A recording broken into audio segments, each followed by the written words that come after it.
Assalamualaikum warahmatullahi wabarakatuh. Shalom, Om Swastiastu, Nama Budaya, salam kebajikan bagi kita semua. Perkenalkan, nama saya Fahrani Wafik Aziza. Saya merupakan mahasiswi PMM MBKM dari Universitas Muhammadiyah Profesor Dr. Hamka dengan nomor induk mahasiswa 18010451128. Pada kesempatan kali ini, saya akan mempresentasikan tentang mata kuliah mode pembelajaran dengan dosen pengampu Bapak Immanuel Silitonga, SPD MPD.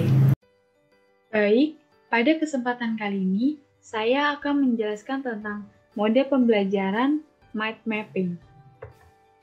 Mind mapping adalah strategi pembelajaran untuk mengembangkan gagasan-gagasan melalui rangkaian peta-peta. Salah satu penggagas metode ini adalah Tony Buzan. Menurut Martin, pemetaan konsep merupakan inovasi yang baru dan penting untuk membantu anak-anak menghasilkan pembelajaran yang bermakna di dalam kelas. Mind mapping merupakan salah satu tipe dari pembelajaran kooperatif. Dengan mind mapping, diharapkan siswa lebih aktif, lebih kritis dalam menyelesaikan masalah dan lebih bertanggung jawab terhadap tugas yang diberikan. Pada dasarnya, apabila proses pembelajaran, guru hanya menggunakan metode ceramah, lalu peserta didik disuruh membuat rangkuman dan materi, maka peserta didik cenderung mudah bosan. Nah, di sini Buzan dalam Puspitasari et al. Tahun 2015 menjelaskan bahwa mind mapping sebagai cara untuk mendorong peserta didik dan mempermudah ketika mencatat materi atau menyimpulkan materi, hanya dengan menggunakan kata-kata, kalimat pendek, atau gambar, serta menentukan kata kunci terlebih dahulu, sehingga memudahkan peserta didik dalam menelaah suatu materi secara singkat dan juga jelas.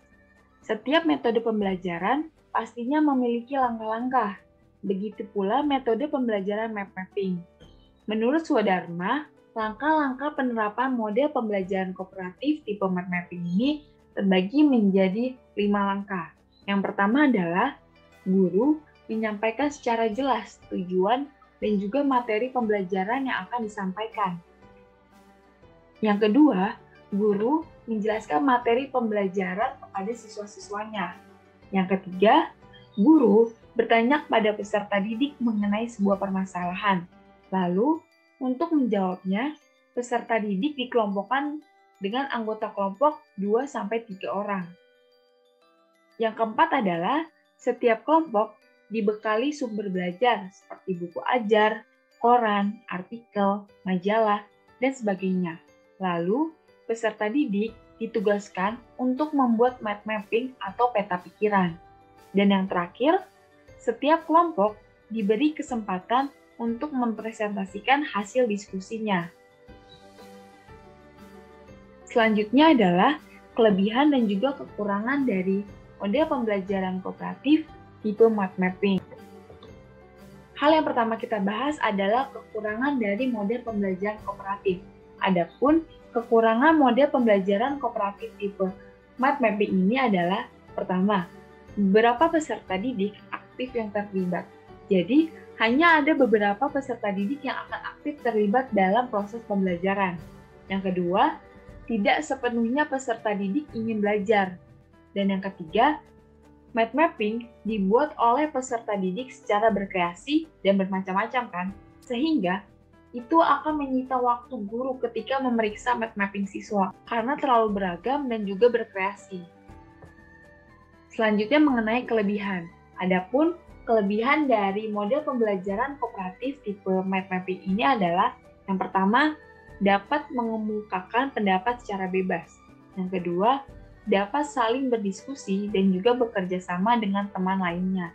Yang ketiga, catatan dibuat lebih singkat, jelas, dan mudah dipahami. Yang keempat, catatan lebih terfokus pada inti materinya saja, sehingga tidak berbelit-belit. Yang kelima, dapat melihat gambaran keseluruhan dari materi yang telah diajarkan. Yang keenam, membantu otak untuk memahami, mengatur, mengingat, dan juga membuat hubungan. Dan yang terakhir, memudahkan pencarian informasi yang dibutuhkan ketika materi itu diperlukan. Sekian presentasi tentang model pembelajaran yang bisa saya sampaikan. Kurang lebihnya mohon maaf. Terima kasih.